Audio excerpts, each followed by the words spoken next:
Na kusalimu tena mjina la Yesu Kristo. Leo tutazungumuza mambo matatu ambayo itakujulisha tena nini ambayo imeendelea ndani ya nyumba yako. Je, kuna amani ama kuna uvamizi wa ulimwengu wa roho wa giza? Jambo la kwanza, utakutana vitu viko vinapotea ndani ya nyumba. Uliweka mahali lakini unakutana na nafasi ulivyoweka havinako, vimepotea.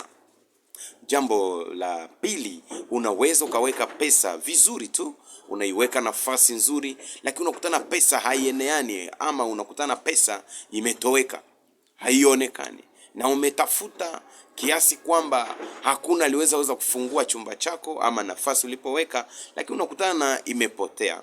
Hii ufanye angalisho.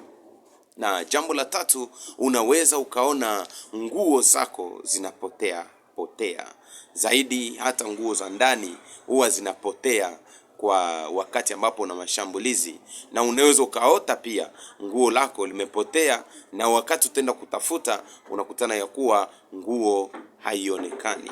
Hizi ni alama ambazo moja wapo inaweza kujulisha ya kuwa ndani ya nyumba yako kuna matatizo, na uwe mwangalifu sana. Ila kitu ambacho nitakushauri, lazima uwe mcha Mungu sana na kufata